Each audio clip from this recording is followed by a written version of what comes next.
Oui, bah, écoutez, laissez-moi vous saluer, shalom, shalom, chacun d'entre vous, et puis vous parler de quelque chose de très important. Écoutez, j'ai dit que si quelqu'un veut véritablement sortir d'une situation dans sa vie, la délivrance commence toujours par la prise de conscience. Amen, amen.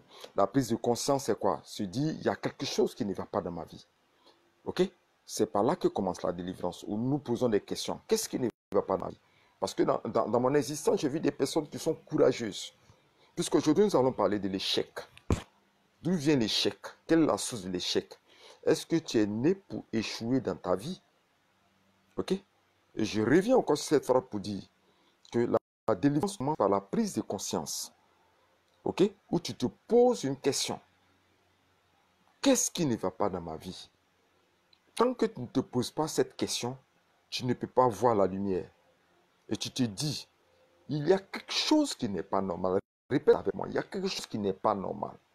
Amen, amen. Parce que j'ai vu beaucoup de personnes très courageuses et qui ont fini leur vie de manière déplorable. Beaucoup de personnes très déterminées qui ont passé tout leur temps à se débattre de manière sociale, à forcer les événements dans tous les périmètres de leur vie, mais qui ont toujours mal fini. Ils n'ont jamais réussi à atteindre leurs objectifs, pas parce qu'ils étaient paresseux. Non, non, non. Ils étaient courageux. Nous tous, on a fréquenté, hein. Nous sommes allés à l'école. Dans notre génération, nous avons connu certaines personnes très intelligentes, mais quand vous vous retrouvez dans la rue, aujourd'hui que vous croisez, tu regardes ces personnes qui sont éboueurs, des personnes qui sont pratiquement misérables. Tu te dis, mais écoute, voilà, ça c'est mon ami de classe. Mais cet homme était intelligent, c'était le premier de la classe. Comment se fait-il qu'aujourd'hui il est dans une telle situation? Pourquoi est-ce qu'il est dans un échec social terrible? Ok? Je veux aujourd'hui vous enseigner sur l'origine de l'échec. Qu'est-ce qui fait que les personnes finissent les vies dramatiques et qui finissent dans un échec total? Alléluia. Il faut que vous compreniez ça. Pour ne pas que vous accusez Dieu toujours. Que c'est le Seigneur, Dieu, tout. On va murmurer contre le Seigneur, on va dire des paroles qui ne sont pas plaisantes. C'est Dieu qui a voulu qu'il soit dans cet état. Et puis tu écoutes aussi les paroles de cette personne qui vont te convaincre pour te dire non, c'est pas tout le monde qui doit réussir dans la vie. Et tu acceptes cette doctrine pour fixer ton temps. Je vais bien répéter quelque chose. Vous avez lu le titre de cette vidéo. Ton échec ne vient pas de Dieu. Amen. Il faut que tu comprennes que ton échec ne vient pas de Dieu. Parce qu'il y a beaucoup de paramètres qui établissent un échec dans la vie de quelqu'un. J'ai fait un post. Dans le post, je vais m'inspirer de ce que j'ai écrit dans le post pour vous lire et pour faire une analyse de toutes les phrases que j'ai dites. Ok? Je lis. L'échec pour une personne courageuse ne vient pas de Dieu. Voici les signes.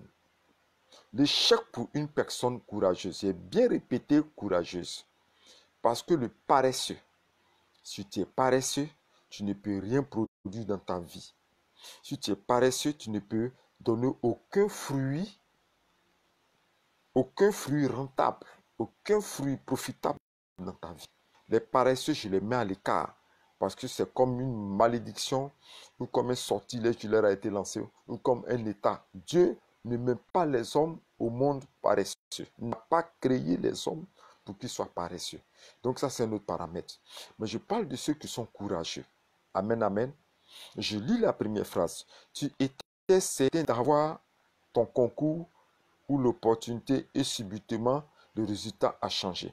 Il y a des personnes, regarde bien ta vie. Je connais quelqu'un. Durant toute sa vie, ce n'a été que des échecs scolaires. OK? Alors qu'il était très intelligent. Amen. Il était hyper intelligent. Mais il n'y avait que des échecs scolaires. Tous ces examens qu'il a passés dans sa vie, c'était que des échecs. Amen.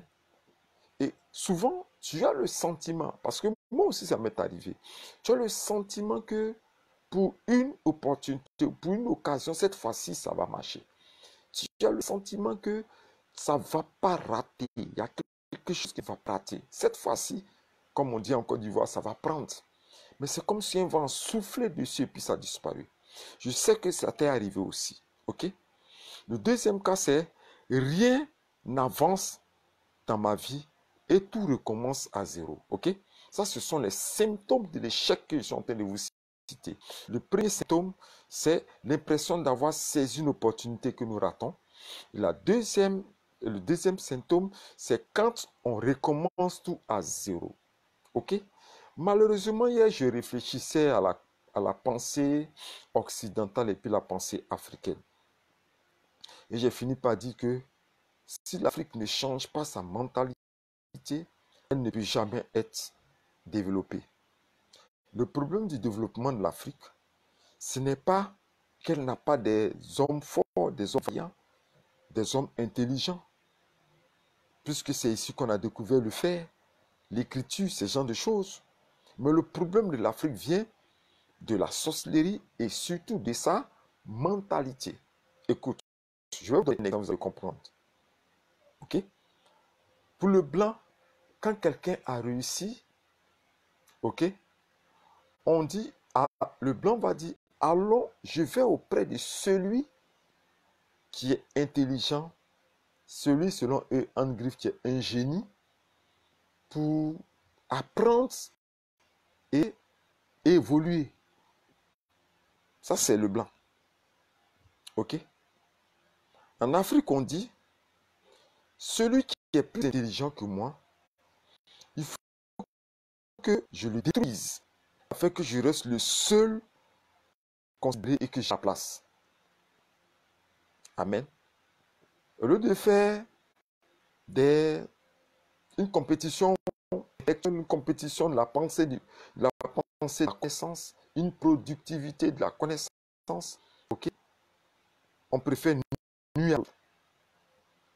C'est ça qui est le problème au niveau de l'Afrique. Et ça vient aussi de notre situation de blocage. Ok? Tournant en rond, on n'évolue pas. C'est un des symptômes forts de l'échec. C'est-à-dire, tu sors de la famille, tu dis, bon, tu t'en vas en aventure, et puis tu tournes, rien ne marche jusqu'à ce que tu reviennes. Ou souvent même, tu es fixé en famille, et puis c'est un perpétuel recommencement. Tu veux faire tel commerce, on te donne un peu d'argent pour que tu puisses faire une entreprise, et puis tac, l'entreprise tombe, tu reprends zéro encore, tu veux faire telle activité, l'activité tombe, tu reprends zéro dans tous les domaines de ta vie. Dans tous les domaines et repères de ta vie, c'est un recommencement à zéro, c'est l'un des symptômes de l'échec. Le troisième symptôme de l'échec, c'est cette phrase que j'ai dit, c'est toujours un repli stratégique en famille, comme j'en ai parlé aussi, ok? Où tes personnes vont à l'aventure, mais toujours il y a des problèmes qu'il faut qu'ils reviennent au sein de la famille. C'est l'un des symptômes de l'échec. Amen. Je lis encore cette phrase qui dit, ton avenir a été déjà changé à ta naissance. Là, je donne une révélation. OK? Pourquoi est-ce que cet échec apparaît dans ta vie? Je vais vous donner une révélation que vous n'allez pas, peut-être que ça va vous étonner. OK? Les raisons de ton échec. Bien souvent, je parle de l'homme très courageux, le battant, le fort qui ne réussit pas à produire quelque chose dans sa vie. La source de son échec vient d'un changement d'étoile, ou ce que j'appelle de gloire. Parce que je vous donne un témoignage réel. À la naissance d'un frère, dont je tais le nom, il y a eu des cérémonies qui ont été faites. OK? Et les cérémonies ont été faites de telle sorte que ce soit la mère, disons la tante de cet homme-là, qui a produit le premier bain du bébé. Et c'est lors des plantes traditionnelles qu'elle allait utiliser, surtout la plante d'un arbre sacré de la région, qu'elle est venue faire une cérémonie coutumière traditionnelle sur l'enfant et qui a ôté l'étoile, la gloire et la vie de l'enfant. On peut voler ton étoile à ta naissance. On peut voler ta réussite à ta naissance. On peut voler ta vie de gloire et ta vie de bénédiction à ta naissance. Ils peuvent opérer une action qui fait qu'on te dépouille de tout ce que tu dois être de heureux pour attribuer cela à quelqu'un d'autre. J'ai déjà parlé de cela dans ma vidéo. Pour te dire que l'échec est venu par un acte occulte. L'occultisme, fait au sein de la tradition et de la coutume qui t'a enlevé cette vie heureuse, joyeuse pour t'attribuer une vie de lamentation. Voici une des sources de l'échec de certaines personnes. Et sur ce cas, tu vas marcher toute ta vie en pleurant, en te lamentant, sans avoir de résultats positifs. Amen, amen. La deuxième des choses qui font que des personnes échouent dans leur vie, ok, il y a aussi le choix. Et je répète très bien, le choix de l'héritier sur la lignée de la sorcellerie. Il me semble que j'ai déjà prêché sur ce sujet-là. Mais à chaque fois que je me réveille, le Seigneur me dit d'en parler. Peut-être que ça va toucher quelqu'un qui prend les choses au sérieux. Ok? Le choix du roi héritier sur la lignée familiale. C'est-à-dire, dans chaque famille, on choisit celui qui doit réussir. Selon l'héritage du patriarche qui doit lui être transmis pour qu'il garde ce qu'on appelle le souvenir des mânes et de tous les trésors sataniques de leur tradition et de leur coutume, le gardien des mythes et des traditions et des coutumes.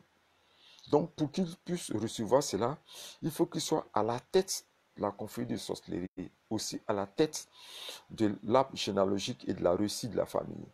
Donc, on pille tous les autres, on vit tous les autres. Le patriarche prend tout ce qu'il y a comme réussite en établissant un niveau minimum pour ne pas que les gens soupçonnent l'action qu'il a fait.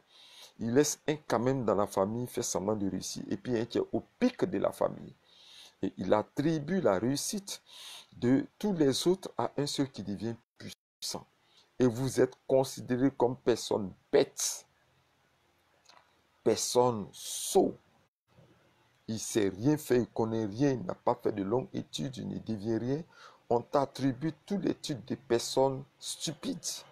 Tu ne vaux rien. Alors que tu es une personne qui avait une destinée prophétique grande. Je parle à un frère ici, j'écoute ce message. Tu devais être grand dans ta vie, tu devais être puissant dans ta vie, mais il y a une tractation spirituelle qui a été faite par le patriarche de la famille, qui a enlevé cette bénédiction et qui a donné au plus stupide de la famille pour qu'il soit celui qui réussisse et vous restez derrière. Je ne mets pas des familles en conflit. J'ai été menacé. J'ai été menacé par un post que j'ai fait sur comment détruire l'hôtel familial. On m'a menacé depuis l'Europe. Pourquoi? Parce que je dis les vérités pour ouvrir les yeux de ceux qui sont malmenés par les puissances des ténèbres. Je ne mets pas des familles en dispute ou en palabre. Je ne mets pas le père ou la mère ou le fils ou la fille contre ses parents. Mais je dis une vérité. Le patriarche de la famille peut être le père, ça peut être l'oncle, ça peut être le chef de terre en Afrique ici. Mais il y a l'homme fort, spirituel, satanique, sorcier de la famille qui a ôté ton étoile, ôté ta bénédiction, ôté ta gloire et qui allait l'attribuer à quelqu'un de bête qui est devenu l'homme qui est à la tête et non à la queue de la famille et il est orgueilleux, il fait mal. Ok? C'est de là aussi peut venir aussi l'échec. Amen, amen. L'échec aussi peut venir de ce qu'on appelle la suivi de l'esprit humain de sorcellerie. Qu'est-ce qu'on appelle la suivi de l'esprit humain de sorcellerie? C'est un missionnaire satanique de sang qui, délégué depuis la famille, doit veiller à ce que tu ne réussisses pas. Tu ne sais pas qu'il te suit, mais partout où tu vas, il te suit. Il part avec toi pour détruire toutes tes opportunités et sans relâche, seconde par seconde, minute par minute, heure par heure, jour par jour, mois par mois, année par année. Il est toujours comme une ombre, comme ton ombre qui te suit. Ok?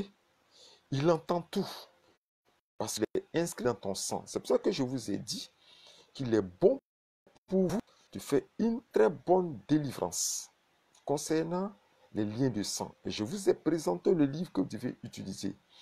Parce qu'il faut couper toutes les connexions spirituelles te liant avec cet esprit humain de sorcellerie qui détruit tout ce qui doit produire une réussite dans ta vie.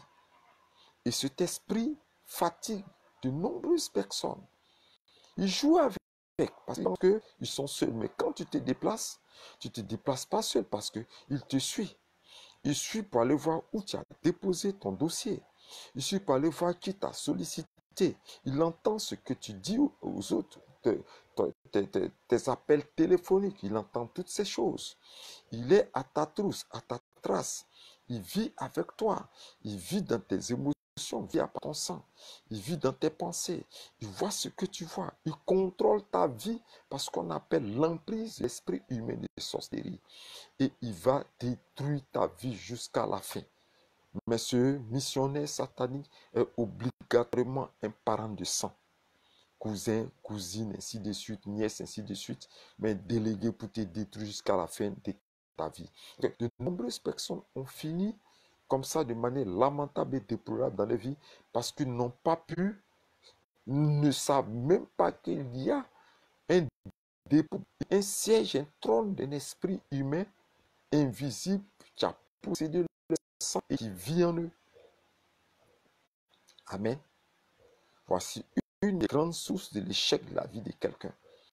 Il est bon pour toi de faire une très bonne délivrance. Amen. La source de ton échec aussi peut provenir. Ok, pour toi qui es courageux. Ça peut provenir d'une parole de malédiction. Excusez-moi. Ça peut provenir d'une parole de malédiction. Qu'est-ce que c'est qu'une parole de malédiction? C'est un décret déclaré contre toi par les forces négatives de la sorcellerie. Une parole de mécontentement que ton père ou ta mère a proclamé contre toi dans le secret, accompagné d'une action physique. Frapper la terre, frapper son ventre, frapper le mur, écrire des paroles sur le mur, écrire des paroles sur la terre, utiliser son soutien-gorge, utiliser, c'est une parole lancée contre toi par ton père ou ta mère, parce que si ta tante est maudite, la loi spirituelle fait que sa malédiction a besoin de l'autorisation du père et de la mère qui sont les autorités suprêmes. Ok? Ça vient de ton père ou de ta mère, ou ça peut venir aussi de ta femme ou d'une fille avec qui tu as un rapport sexuel. Quand tu as un rapport sexuel avec une fille ou que tu as un rapport sexuel avec un homme, le pouvoir sexuel lui donne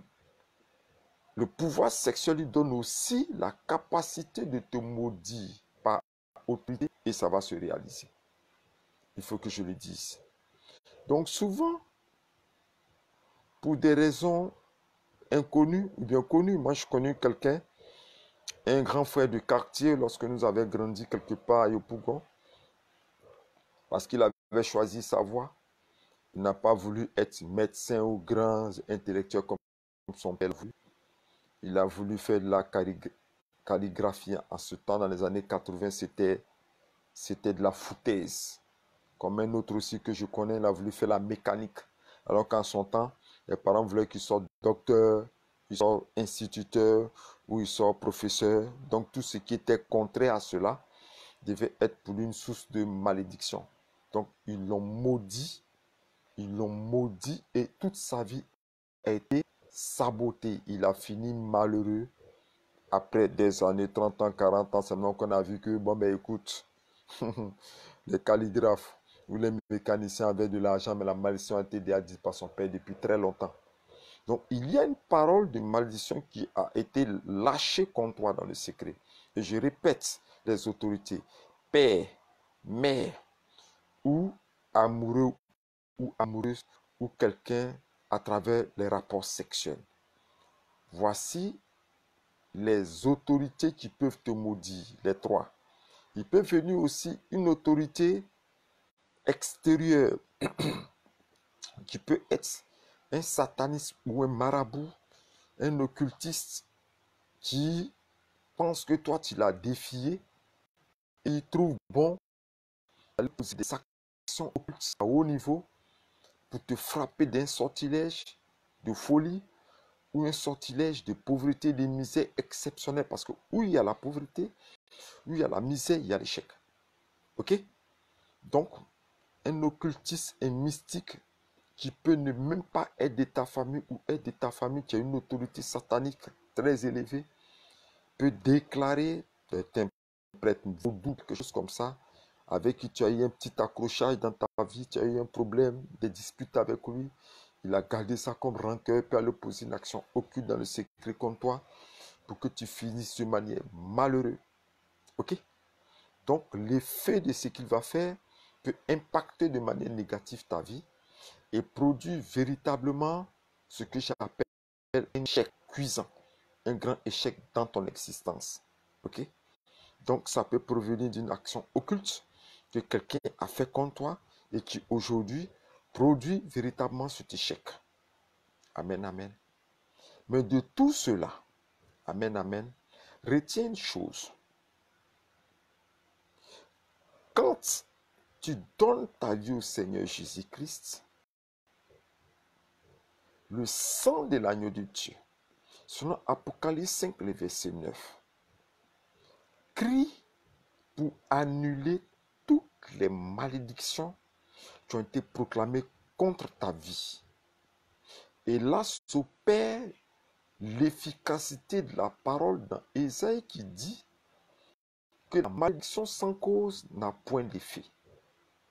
J'ai eu un cas comme ça, d'une soeur qui a fait un avortement et le bébé mort a maudit cette femme. Écoutez-moi, vous les femmes qui font des avortements, le bébé qu'elle a enlevé de son ventre, qu'elle a tué, le sang du bébé de l'avortement a crié contre cette femme.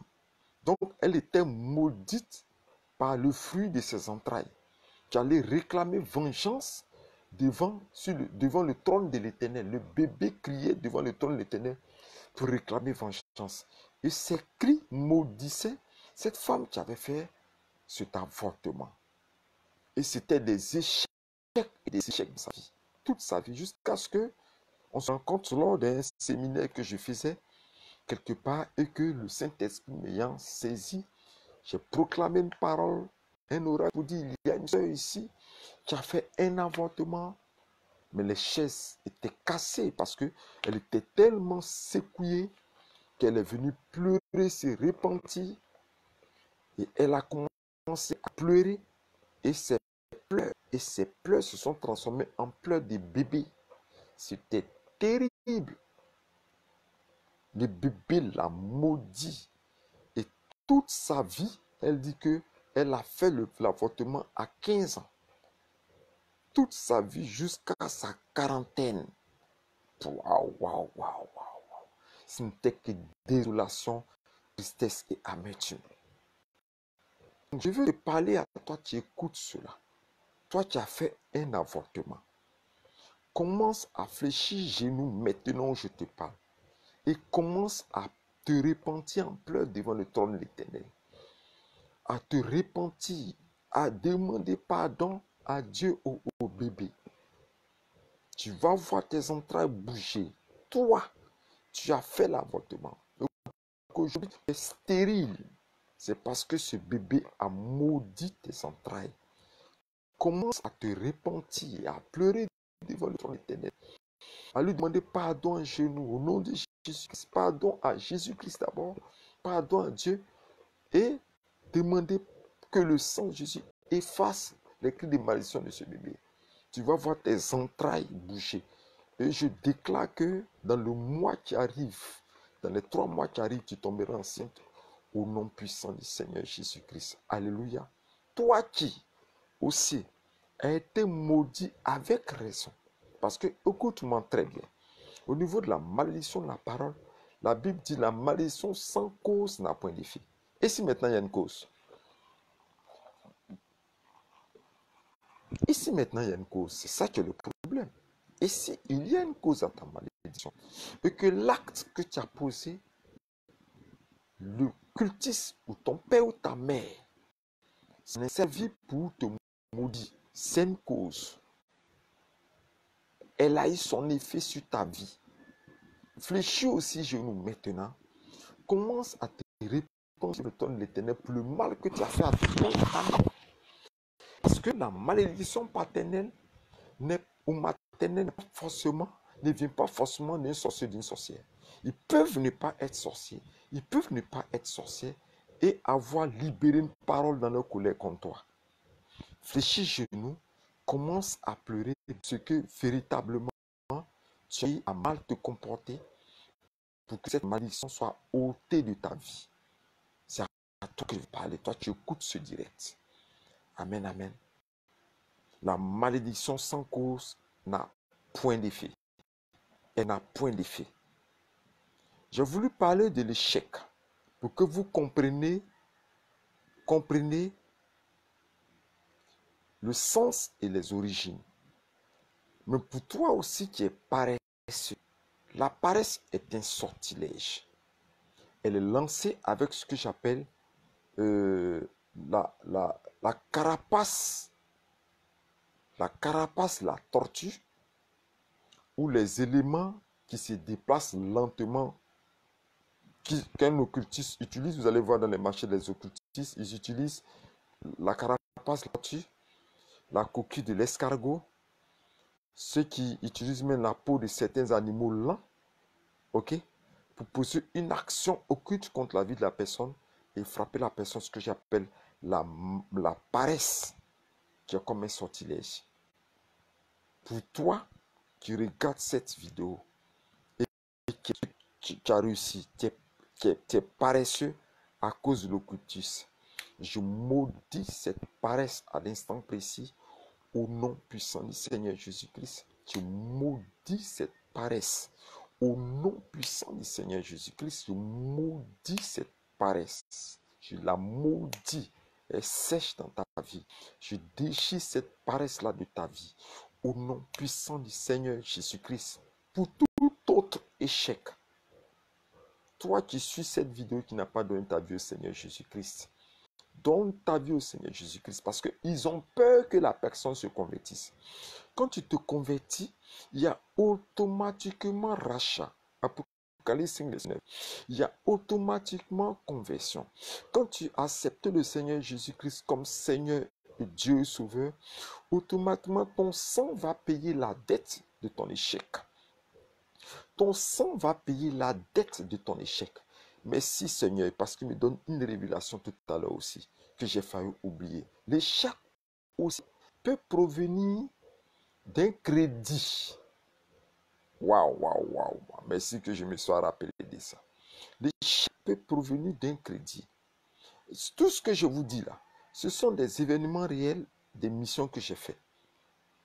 Parce que ce que vous ne savez pas, vous pouvez payer des dettes contractées par vos ancêtres. J'en ai déjà parlé une fois.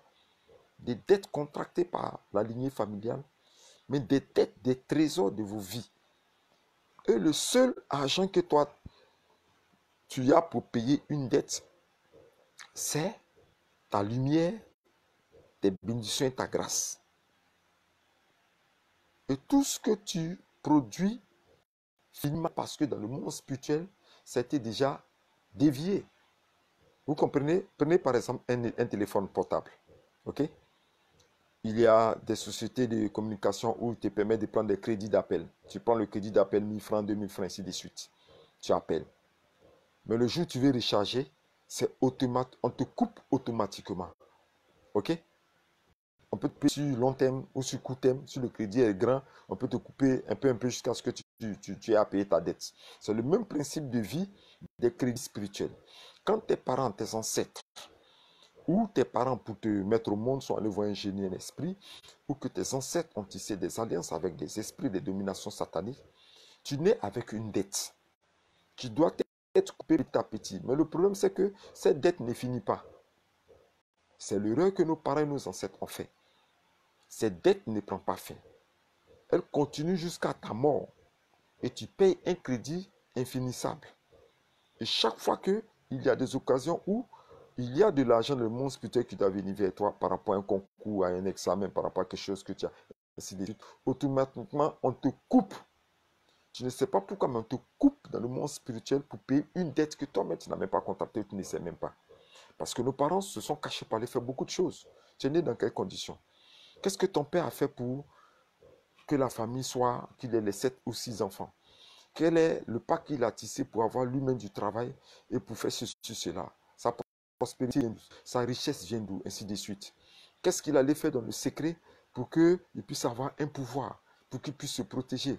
Donc, tous ces voyages, tous ces déplacements qu'il a fait, a contracté des dettes que toi, tu dois payer par transfert spirituel qu'on coupe chaque fois. Voici une origine. L'origine, l'une des origines de l'échec. Mais pour tout cela, je vous ai dit, donnez votre vie au Seigneur Jésus-Christ. Quelqu'un me posa la question, mais pour faire, comment est-ce qu'on fait pour mettre fin à l'échec? Je lui ai dit, la première des choses qu'il faut faire pour mettre fin à l'échec, c'est d'abord accepter le Seigneur Jésus-Christ de tout ton cœur. Il faut que tu l'acceptes de tout ton cœur. Ok? Il faut d'abord que tu sois prompt à accepter le Seigneur Jésus-Christ de tout ton cœur. Il faut que tu l'acceptes d'abord comme Seigneur et Sauveur, de manière sincère. Et si toi tu l'as accepté, tu es peut-être chrétien il y a très longtemps, il faut que tu régularises ta marche avec lui. Que tu te dépouilles du péché parce que le péché justifie la malédiction. Et que tu reprennes une vie de sanctification, de purification, d'ordre spirituel pour que tu sois dépouillé par la justification du sang de Jésus-Christ que tu laves chaque fois, afin que la malédiction puisse partir. Troisième élément, que tu puisses entrer en contact avec un prophète. Ok? Je dis un prophète, la capacité, tu as le ministère de délivrance, pour qu'il puisse t'aider avec toutes les révélations que je t'ai données à briser les contacts et détruire le régime de malédiction qui est plaqué sur ta vie. Hein?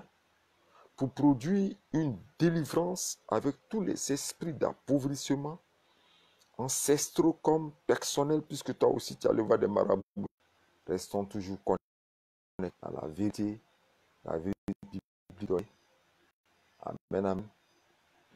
Voilà, la connexion est revenue. On peut continuer. J'ai arrêté un peu à cause de la connexion.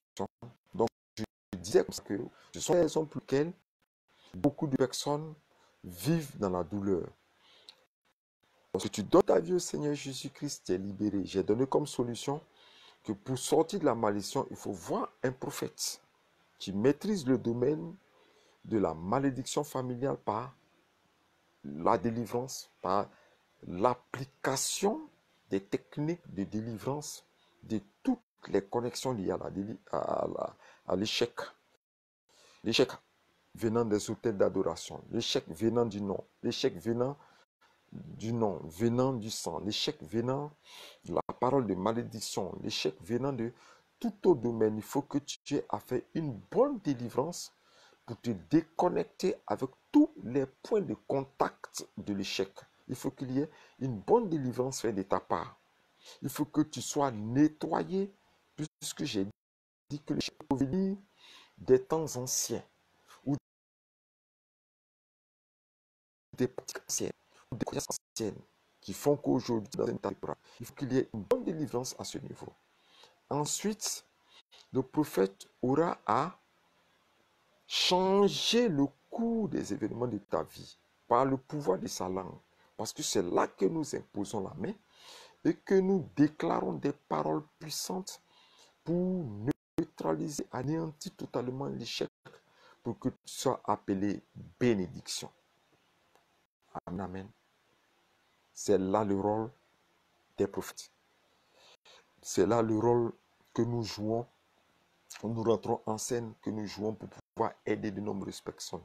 C'est là que nous rentrons en scène. Amen, amen. Mais pour terminer, j'ose croire que cet enseignement t'a fait énormément du bien.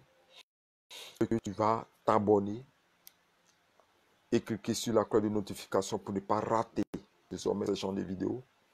Tu vas t'abonner et que tu vas me suivre. Les contacts sont là. Tu vas appeler. On va s'entretenir. Mon WhatsApp est là. Voilà, plus 200 07 08 90 78 30. Le WhatsApp est là, on peut s'entretenir ensemble. Je vais aider.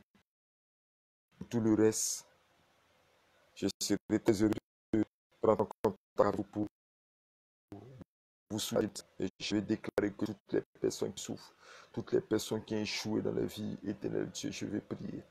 Que tu te souviennes de où se trouve aux quatre extrémités de la terre. Que tu agisses changer l'état, les situations. Que ce message soit, éternel Dieu, une pluie de ton sang qui les justifie, une pluie de ton sang qui les nettoie. Une pluie de ton sang qui va jusqu'à dans les endroits les plus secrets. Ils ont contracté la pauvreté, afin que